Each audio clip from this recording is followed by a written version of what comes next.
of End Time Revelation, a study being conducted by myself, Bishop Dr. Lawrence Brown Jr. From Bethesda Temple Church of Alton, and also sharing with the International Association of Apostolic Apologists, Institute of Theology, in the Department of Theology and Eschatology. We are studying the end times. This study was started during the quarantine for the coronavirus in 2020. And tonight we're continuing on with this study, and we're going to talk about, our topic is going to be Babylon the Great is being shaken. Babylon is being shaken. And we're talking about it in a time, long time, of the police killing Mr. George Floyd in Minneapolis, Minnesota, and also during the time of the worldwide pandemic of the coronavirus known as COVID-19. And we are discussing, and we're discussing about Babylon, and I want to explain to you what Babylon is, and I want to talk about how the concept of Babylon is related to what is going on in the world today. We're going to go to a couple of passages of scripture. I want to go to Revelation chapter 11, and then I'm going to go from there to the book of Genesis. In the book of Genesis, I'm going to, let me change it around. I'm going to Revelation chapter 18, but first I'm going to go to Genesis chapter 11. For our lesson today, these are the two scriptures that I will refer to tell you about Babylon. All right? When we say Babylon, first of all, when we go to Genesis chapter 11, beginning at verse number 1, it says, "And the whole earth was of one language and of one speech. And it came to pass, as they journeyed from the east, that they found a plain in the land of Shinar, and they dwelt there. And they said one to another, Go to, let us make brick, and burn them thoroughly. And they had brick for stone, and slime had they for mortar.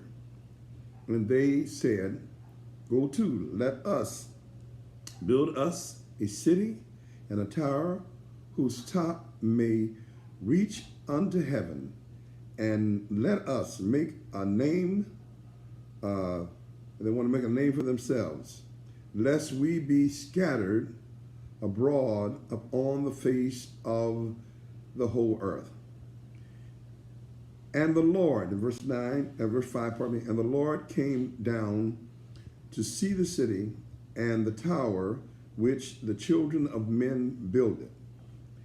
And the Lord said, Behold, the people is one, and they have all one language. And this they began to do, and now nothing will be restrained from them which they have imagined to do. Go to, let us go down, and there confound their languages, that they may not understand one another's speech. So the Lord scattered them abroad from thence upon the face of all the earth, and they left off to build the city. Therefore is the name of it called Babel, Babel of Babel, because the Lord did there confound the language of all the earth, and from thence did the Lord scatter them abroad upon the face of the earth. All right? Then the Lord scattered them on abroad upon the face of the earth. Now, what I want to explain and show to you is that this Babel, this place is the place where sin and shame was inaugurated in the world. False religion was inaugurated in the world. And Babylon is the symbol of false religion, is the symbol of rebellion against God. It represents sin and rebellion against God. It represents humanism. It represents the fallen nature of man, its effect on the world, its effect on the society, its effect on the philosophy of men, its effect on the religions of the world. What actually happened here at the Tower of Babel? I want to go back and explain why I call this the inauguration of the world of sin and shame.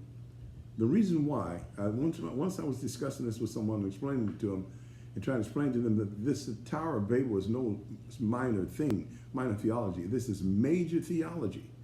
This is about how the world of sin and shame was actually had actually gained. God had actually given the world up to sin and shame, and to rule itself by its own sinful, God-hating, false religious nature. And so it was at this point that God actually gave the world over. This is the point where the world of sin and shame was established and inaugurated. Now, I call it the inauguration because it was always there. The sinful nature of man was always there. It was there from the fall of Adam. And this person I was trying to explain it to, them, they said, no, sin started in the Garden of Eden. Yes, that's true. But in the Garden of Eden, when sin started in the Garden of Eden, when it started in the Garden of Eden, Adam sinned, and he was tempted by the devil, and pride got in him, and rebellion. With sin comes pride, rebellion, and everything that's ungodly. With sin, we rebel against God. So yes, it's the seed of it is in Adam, but as sin developed and it showed up again in his son Cain. When Cain came to God, and he brought the wrong offering unto God. That was the first example of false religion, and he was rebellious against God, and then he was jealous of his brother who was righteous, Abel, who brought the correct offering. And what happened? He killed his brother, and so he killed his brother, and so God dealt with man from Genesis 1. I mean, from the creation of man up until the Tower of Babel, and God kind of like dealt with them. He was dealing with them, and men. There was no Jew and no Gentile back then. Man was not divided between Jew and Gentile. He just dealt with them, and then he dealt with them again at the flood of Noah, when the world was covered with sin. God dealt with them again, and he talked to Noah, he talked to Adam. So what God was doing was God was dealing with man and dealing with the world, and God actually was the God of the world, trying to appeal to man, dealing with man. First of all, in Adam in his innocent state, he left Adam, and he let Adam have choices. God made the rules. God told him that of all the fruit in the garden, with the exception of the tree of the knowledge of good and evil, if you eat of that, then you're okay. And God told him, he said, I'm making, God was his God, and he had a relationship with God. And man was not really at that point under human government. He was under actually the government or the appeal of God towards man. Same thing when it came to Noah and the flood. They were under God. God was actually directly having his relationship with man, as the leadership of man. And so they actually dealt with God. Okay, but now when it comes to after the flood, and we come to the Tower of Babel, here God gave them a commandment and told them to be fruitful and to spread out in the earth. And so man comes here at the Shinar, here at the Tower of Babel. Possibly this is Iran, or this is the location of the nation. I mean, of the city Babylon. A lot of people talk about the lost city Babylon, but I really believe that this is the location of Babylon, and this geographical location. There's a reason why this is the geographical here at Shinar. This is the geographical location of Babylon, and we've done studies also, and where I think it's correct to say, and for our studies, and because so many have not done all of these broad studies and haven't had these debates about it, for our studies, we're going to recognize the land of Shinar as the origin of Babylon, and we're going to recognize it as being somewhere over around Iran, Iraq, or somewhere in that area right over there. All right. So when it comes to this to build this tower, and I want you to know that this is major Bible doctrine, major history. This is a major event. What happens at the Tower of Babel? This particular event and this particular tower, if you notice, is mentioned in the book of Genesis. And there is at the Institute of Theology, we have a rule of what we call Brown's rules of the origin of major doctrines. Okay, and what that rule says, that if a doctrine is a major doctrine in the Bible, if an event is a major event in the Bible and in the plan of God, then its origins is found in the book of Genesis. And if it cannot be found in the book of Genesis, then it is not a major a doctrine of the Bible. In other words, major doctrines and major principles are all started. You'll find them in the book of Genesis. Any doctrine you say you teach, if you say it's a major doctrine, if it's doctrine of repentance, it's in the book of Genesis somewhere. And we'll talk about that in another lesson. A doctrine of baptism, doctrine of redemption by blood in the Bible. Abel brought under the blood of the animal, and Cain brought the false religion. That's the origins of the doctrines of false religions.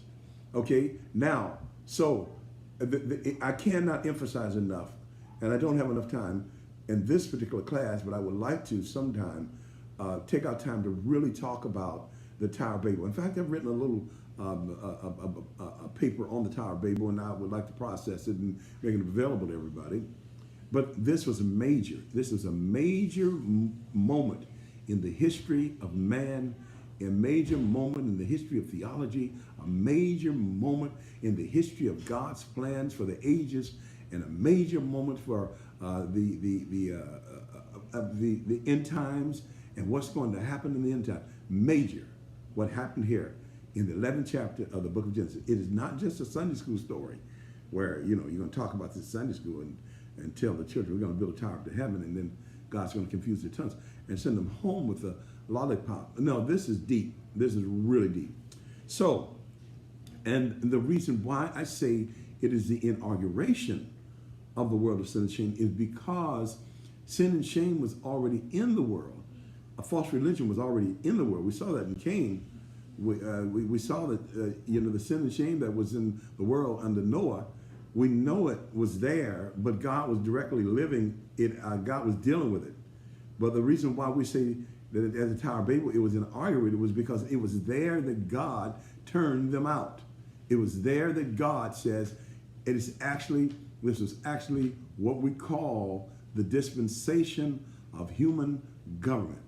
Now, and the reason why we call it the dispensation of human government is because God is allowing man to rule his own world. God stepped back from him. God turned them out. God turned them over and caused them to go out across the world. He gave them up at the Tower of Babel. I'm very, very convinced, or I am very, very, I'm almost sure that this is described in the book of Romans, in Romans chapter 1. Romans chapter 1, I used to wonder, who is Paul talking about in Romans chapter 1? What group is he talking about? Is he talking about the children of Israel in the Old Testament? Is he talking about, who is he talking about in Romans chapter 1, down in verse number, we'll go to verse number, let's go to verse number 14. He says in Romans chapter 1, in verse number 14, he talks about the general condition of sin, man's sin in the world. And it was at the Tower of Babel where actually God had given men up so that they could rule their own world. In other words, this is what the dispensation of human government is about. You can rule it, and the world that you live in is going to be affected and effected by the rule of man in his human fallen nature. Yes, he fell in the Garden of Eden, but it was in the dispensation of human government where God allowed man to be inaugurated. When I say inaugurated, it's like when they make a president elected, I think, somewhere in November, and I think he's inaugurated later on, maybe in January or something like that. But anyway, the inauguration is when you actually you swear the president in. You actually put him in that office, and you actually give him that power. Well, man sinned in the Garden of Eden, but it was at the Tower of Babel where he was inaugurated to influence the world with his human nature. He was given up by God to do so. So the Apostle Paul is talking about that here in Romans chapter 1, verse 14. He said, I am indebted both to the Gentiles and to the barbarians, both to the wise and to the unwise. So, as much as, I think I already preached the gospel, he goes on down. Let's go to verse 16, verse number 17. Verse number 16. For I am not ashamed of the gospel of Christ, for it is the power of God unto salvation to everyone that believeth, to the Jew first, and also to the Greek. For therein is the righteousness of God revealed from faith to faith, as it is written, the just shall live by faith. For the wrath of God is revealed from heaven against all ungodliness and unrighteousness of men who hold the truth in unrighteousness, because that which may be known of God is manifest in them. For God hath shown it unto them. For the invisible things of God from him, from the creation of the world, are clearly seen, being understood by the things that are made, even his eternal power and his Godhead, so that they are without excuse. Because that when, here it is, verse 21, now this is helping you to understand and see the effect of the Tower of Babel. He does not talk about this. He's not referring to Israel in this. He's not talking about a specific group, but he's talking about God. He's actually, this is what we call the gospel of God. The gospel of God is what Paul is talking about. There is a gospel of Jesus Christ, but now Paul here is talking about what we call the gospel of God, the gospel of God's relationship to men. And the only place we have it so described and then matches this is when God turned man out, and man became, in the dispensation of human government, the ruler of his own world and his own things and his own relationship with God.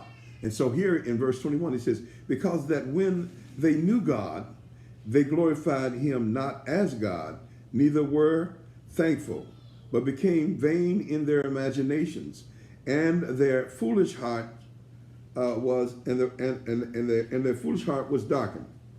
Professing themselves to be wise, they became fools. And one of the main things that happened at the Tower of Babel were men were saying that we are wise enough to build a tower up to God. We are wise enough. We have what we need, and we can do whatever we want. We don't really. It was really a thing about them not really wanting God and not wanting to recognize God. So the point is that, and there was so much that was going on in there. There was false religion. There was worship of animals and sexual, what you may call sexual prostitution in some kind of a weird religious system. It was deeper than what you can read just on the surface as you go into it and you study and you go to all the other passages pertaining to it that refer to what went on there. Then you can see how evil this was. All right? So he says, when they knew God, they glorified him not as God, neither were they thankful, but became vain in their imaginations.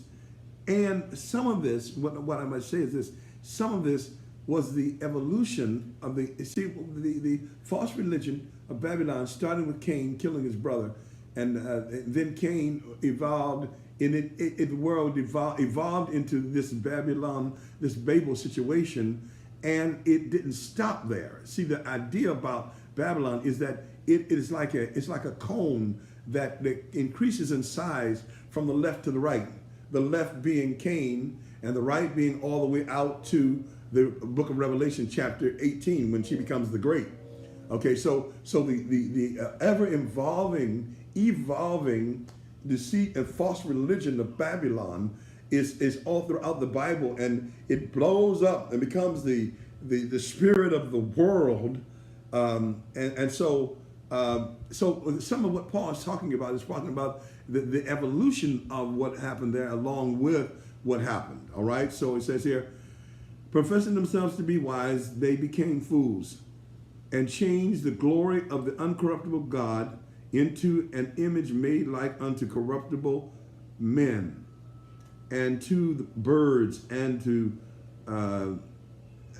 four-footed beasts, and to the creeping things.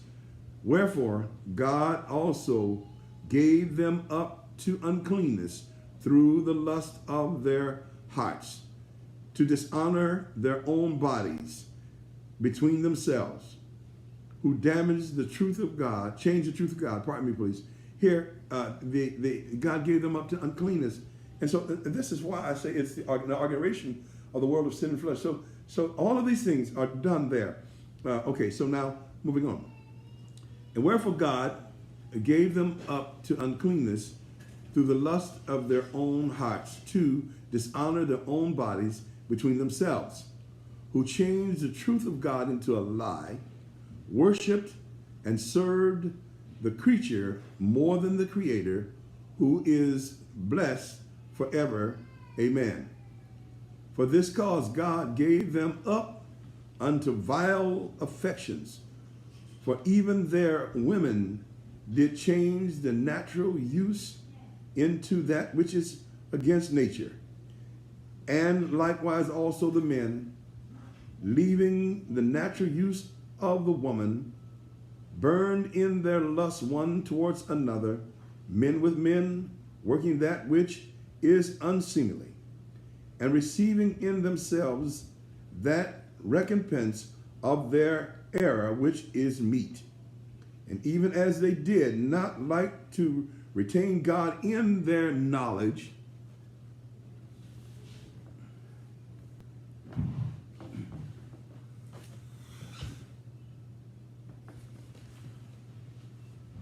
they did not, in verse number 27, and likewise also the men, leaving the natural use of the woman, burned in their lust one towards another, men with men, working that which is unseemly, and receiving in themselves that recompense of their error which was meet. And even as they did not like to retain God in their knowledge, God gave them over to a reprobate mind to do those things which are not convenient, being filled with all unrighteousness, fornication, wickedness, covetousness, maliciousness, full of envy, murder, debate, dissent, majestic, and whisperers,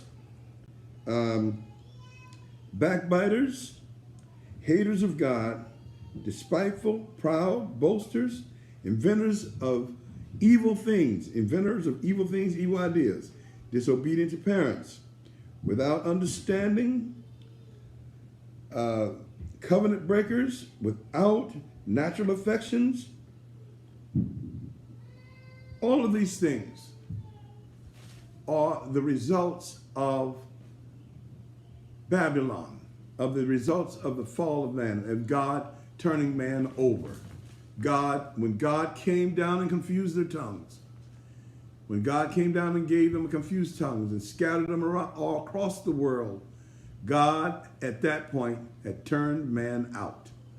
Now, let me say this to you concerning God turning man out. When God turned man out, at that point, God said that I have then man was able, through his human nature, to rule his own world in his damned, fallen human nature, being influenced by the devil. So this is how the world of sin and shame was inaugurated, and how the world of sin is the dominant world. It's the dominant. And now when God begins to save the church, that's why the church is like an island in the midst of a sea of sin. And that's the reason why when God called Abraham, see the world, the term the world in the Bible, when it is referring to, when it's talking about the world of sin and shame, is referring to the world that is dominated by human nature and by sin. The world of sin and shame, which was inaugurated at the Tower of Babel. So now, at 1 John says it. He says, love not the world, neither the things that are in the world. When he's talking about that world, he's talking about this world, of the world of the Babylonian, the Babylon world, the Babel world, the world that was scattered at the Tower of Babel. Love not the world, neither the things that are in the world, for all that's in the world is the lust of the flesh, the lust of the eye, and the pride of life. Now, he wasn't talking about the cosmos or the physical world, the earth, because the physical world doesn't have the lust of the eye in it. The seas don't have the lust of the eyes in them. The mountains don't have the lust of the eyes in them. The trees don't. They don't have the lust of the flesh in them because they're not in the flesh. He was talking about the world that was now ruled by man. All that's in him, everything that's in the spirit of the world. You need to separate out that which is of the world from that is righteous. For in the world, in other words, in the world of men, all that's in the world is the lust of the flesh, the lust of the eye, and the pride of life. This is talked about, and it is referring to all that man influenced in the world, the administrations of the world, the governments of the world, everywhere human nature influences, the religious systems of the world, the educational and philosophical systems of the world, and the economic systems of the world, where men have to make decisions on how they're going to handle economics. When you talk about economics, you talk about the management of the resources of the world. Who gets food? Who doesn't get food? Who gets the good pieces of land? Who doesn't get the good pieces of land? How do we make equity and justice in the world is now left in the hand of man in the dispensation of human government. God is dealing, he is left off dealing with man as a whole. And now he is allowed man to influence his own world. And this is the reason why when we talk about Babylon in the Bible, it talks about the influences of Babylon, and those things are described in the book of Revelation, chapter 18. Now, Revelation chapter 18 is talking about Babylon, and it's talking about it over in the we're speaking about eschatology, over in the tribulation, or in the actually at the judgment of God. When God judges Babylon, he's judging the entire world system. And today, what we're seeing on the TVs and things is actually Babylon being shaken. Because what is Babylon? Babylon is the administrations of the world. Babylon would be the Babylonian Empire. There are four major world powers. They think there was the Medes and the Persians. The Babylonians, the Medes and the Persians, then there was the Greeks, and there was the Romans. Okay, so the world powers, Babylon being the first one. Babylon was the first world power, and in Babylon, what the world powers do is they influence the whole world. They influence the history. They influence the establishment of philosophy. They influence everything. And then all the other world powers build off of those previous world powers. A lot of what came out of Egypt and Babylon went into the Medes and the Persians. And from the Medes and the Persians, a lot of the Babylonian stuff was in them that influenced the whole world. And then from the Medes and the Persians, when the Greeks came in, a lot of the philosophies and ideas from Babylon were with the Greeks, and they spread those all over the world. And they were the ones established the universities, so they put a lot of their poison and stuff in the universities, in the backgrounds of their knowledge and stuff like that. We'll explain that one day, how they can take, how Babylon, how the world system, the world is in the universities, and the world is in the philosophies of the universities, and the world philosophers, and Plato and Aristotle and Tao and Shinto, all of the philosophers that were involved in things like Gnosticism and coming up with philosophies against God, and even the philosophy of theory of evolution and different agnostics, and all of these things are part of Babylon and her influence, which comes directly all seasoned by the human fallen nature of man in the dispensation of human government. All right, so we talk about that. Then from the Medes, the Greeks, then the Romans. The Romans were influenced by Babylon. And so there were four major world powers. And Babylon is actually it underwrites all of these. It underwrites all the philosophies and all the false religions of the world. It underwrites and it influences not only the false religions, but the economic imbalance in the world, the political governments of the world, all of those. And that's one of the reasons why we have to understand and believe that there's a millennial coming, because the main point of the millennial is that the opposite of Babylon would be Jerusalem. And so Jerusalem has an altogether different purpose, altogether different name than Babylon. And Jerusalem is always compared to Babylon, because in Jerusalem, that is supposed to be the place of worship. Jerusalem is the place where God sets up his kingdom. Jerusalem, the New Jerusalem, is the new heaven and the new earth, where God brings it down out of heaven. In Jerusalem, the Holy Ghost fell. In Jerusalem was the headquarters of the church. In Jerusalem is a place of where Israel is going to be in the millennial kingdom. And in the millennial kingdom, the reason why it's important for Christ to come to the earth is because he's going to offset what happened by the man who had fallen, Adam, in the book of Genesis in the beginning, whose influence has influenced the whole world system through the murder of his son Cain and all of the sinful nature of man in Babylon, the influence of the world, what Christ is going to do in the millennial, and it's important. So don't let any little liars tell you that there is no millennial. It's important because Augustine and the Catholics will tell you that. I'll tell you that in short. My time is short. I can't keep hiding this stuff. I got to tell you. But anyway, what happened is that in the millennial, Christ is going to set up his kingdom. And when he sets up his kingdom, it's going to be a just kingdom. It's going to be a righteous kingdom. It's going to be a glorious kingdom. And in that kingdom, he is going to show us justice.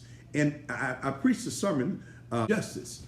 And I preached a sermon on Sunday, and the name of my sermon was No Justice, No Peace. So the world is crying out for peace because of the murder of George Floyd and all of the things that are going on. But if you really get down to it, I don't want to offend everybody, but there's not going to ever be the peace that's in the world, that is going to be in the world until the Messiah comes. Now, the church will be gone, but the world will experience peace. And he's going to really have real justice for the world. Men in their fallen state really don't have the potential for real justice. And this is the reason why when we're under man in the dispensation of human government, under the Babylonian system, this is the reason why men have to march in the streets and protest and have to go to war to get justice, because man does not have it in him of himself to be just. And this is the reason why people have suffered in slavery, and men have been beaten, men have been lynched, men have been their foot tied to a rope, and another man gets on a horse and drives them across the ground till their body becomes so battered by blood and the grabbing of their flesh on the cruel ground. And men have been lynched and have been hung upside down, and men have been fought in war. Babylon, when Babylon rules, you have men like Adolf Hitler of Germany, who killed 6 million Jews. 10 million people died in that war. You have men like Mussolini. You have men like of Italy. You have men like Stalin of Russia. You have men like Alexander the Great. You have men like Nero, and you have the rulers of this world. You have the governments of this world. You have your communism. You have your socialism. You have your monarchs. You have your democracies, and all of these systems are shaken right now. The world is marching, and these systems are being shaken because of the failure of man in his human nature, as it continues from the Tower of Babel, and it'll continue. And if you're going to get anything out of this system, you're going to have to fight for it. Nobody's just going to give it to you. This is the reason why Martin Luther Kings and people like that were put to death. Medgar Evers and some of the people who are being killed. They're being put to death because of it costs something to have justice in Babylon. But when Jesus comes, oh hallelujah, when the Lord comes and sets up his kingdom, then there will be justice. There will be justice. And you won't have to march for that, because the Lord is going to set it up. But in his setting it up, he's going to first bring down Babylon. He's going to bring it down. And when he brings down Babylon, this is going to be over in about the end of the tribulation period, because Babylon will be influencing all throughout that time.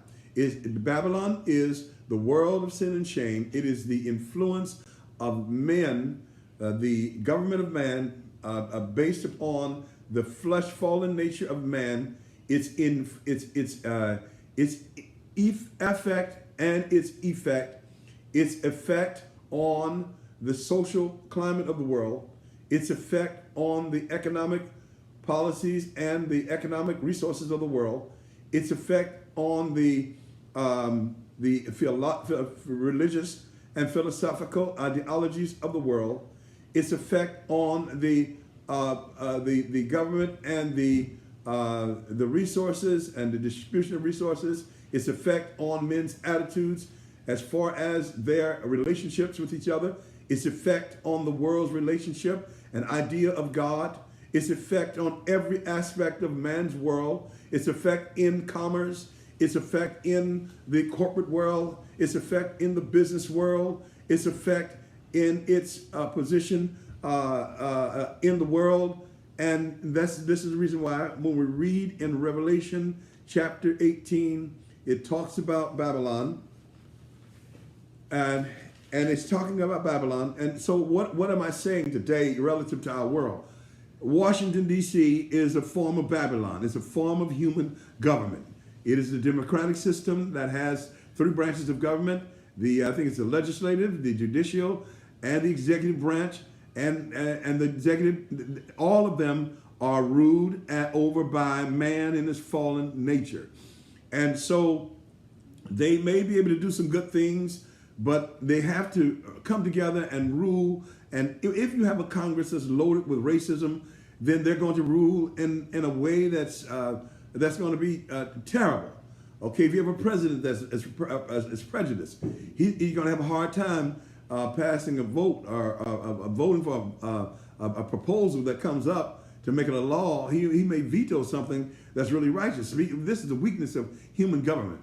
And then so you have your Supreme Court in the judicial branch. You have your district courts, and then you have your state courts. You have your city courts and your municipality courts, and so you have your family courts, and you have your civil courts, and you have your criminal courts. All of this is man ruling. This is man ruling the administrations of the world. And so the Babylon now, and then also if you talk about another government, you can talk about communism, or you can talk about a dictatorship. But one man's ideas, like over North Korea, that's Babylon. That one man's ideas, he's warped, he's unsaved, he's unregenerate, but he's living in the dispensation of human government. It's before the millennial, so he gets by with that junk. But when the millennial comes, he will not be doing that anymore. Jesus will be ruling the world. But for right now, the reason why I said that Babylon is shaken, the shaking of Babylon, is because the world is marching as one, and they're coming out in front of the White House. But and they're all over the country, all right? And another thing too is the coronavirus, which affects the pandemic, that affects the entire world, has caused the whole world to cry out. And a lot of things are going to be uncovered about Babylon. For instance, in Russia, there are things there, and in the United States as well. We talk about the economic imbalance, and we talk about all of us have to work together with this pandemic, whether we like each other or not. And so Babylon is being shaken. It's being shaken as to what it is, even how much money we got. You know, the cover is going to come off, because when they put Trump in office, one of the things the rich wanted him to do was to stop the poor from getting medical insurance, because that was kind of digging into their pockets, or may end up costing them money. So they were really upset about that. So they said, we can't do it. And they wanted to get rid of it. But when Corona came up, look how many trillions of dollars they came up with to help out. Okay, that's what you call the imbalance of Babylon, and Babylon's been shaken. And so they have money to build bombs and all that kind of stuff. And but when it comes to the poor, they don't want to do that. You know, so and sometimes they won't listen to you until you march, until you take up arms or whatever. They don't normally give out freedom. Freedom isn't free. You have to pay the price. You have to fight for your liberty. So Babylon has been shaken, and I want to go to Revelation. My time is limited, but I'm going to go and begin to read in Revelation, and what I want to do is show you that what happens with Babylon in the end. All right, in Revelation chapter 18, and after these things, I saw another angel come down from heaven, having great power, and the earth was lightened with his glory. And he cried mightily with a strong voice, saying, Babylon, the great is fallen, and is become the habitation of devils, and the hold of every foul spirit, and a cage of every unclean and hateful bird. For all nations have drunk of the wine of the wrath of her fornication, and the kings of the earth have committed fornication with her, and the merchants of the earth are waxed rich through her abundance, of the abundance of her delicacies. And I heard another voice from heaven saying, Come out of her, my people, that ye be not partakers of her sins, and that ye receive not of her plague. Need to have my glasses on. But anyway, so here is the final judgment of Babylon when Jesus Christ comes in the second coming to judge the world. Revelation 19, when he says he comes with the white horses, and he comes with those dressed in white coming, those dressed in white represent the white righteousness of God in what he's doing. He's just and right in judging the world. He's just and right in bringing Babylon down. And so Babylon eventually is going to come down altogether. All right, they may be shaken now, but eventually it's going to come down altogether. And the shaking may be the beginning of its coming down. Okay, it's dismantlement. It may be that because it's going to be during that tribulation period when Babylon is going to be actually brought down. And when it's brought down, and when it's brought down, it's going to look pretty bad. Okay, so when we read here in Revelation chapter 18, actually, this is what you may call a after event passage. In other words, this is the afterwards. This is after the Lord comes and he brings her down. So this is the reason why it starts off saying Babylon is fallen. And it's letting you know the state that Babylon is going to be in and what Babylon is going to be used for. Okay? It is believed that over there in the land of Shinar or in Babylon, God is going to bring that down, and that's going to be like a burnt spot in the earth. And in that burnt spot is going to be where every mean and hateful bird is going to be encaged there. Now, the encagement here has to do with be bound. And so some of us believe, and I would explain to you maybe in a couple of more lessons down, that when the devil, Babylon must be brought down in order for Christ to set up the kingdom of justice, where there will be actually justice, and the description of the millennial is justice and peace. So where there's no justice, there's no peace. So if you don't have Christ, you're not going to have the justice.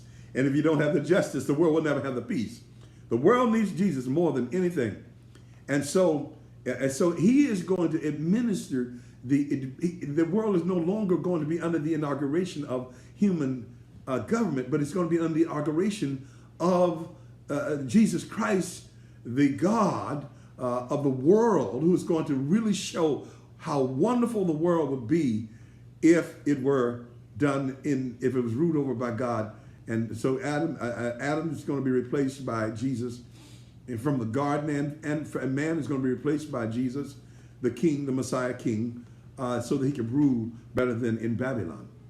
But it is believed by us that when Babylon is that burnt spot, it's going to be only inhabitable by nothing will be able to really live there.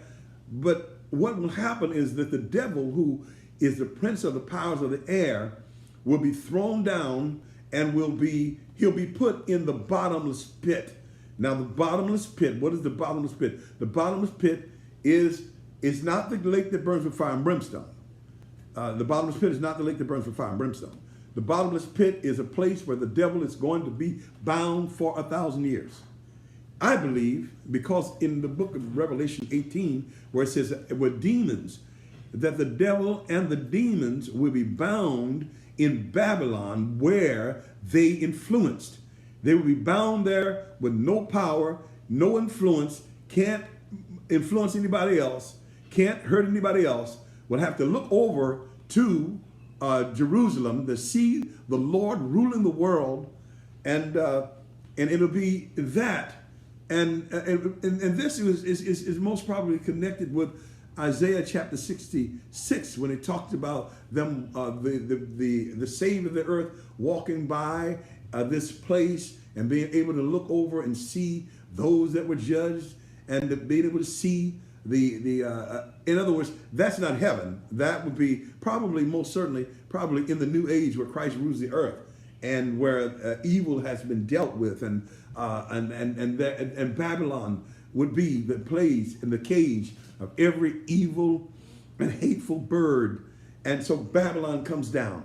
What am I saying here? What I'm saying to you is that the world system, the evil world system, and all of those things that go with it will be dealt with by Christ, and that the marching in the streets for justice, do not fail to march and do not fail to be born again, because that's the only way to get out of the system of Babylon, is to be born again.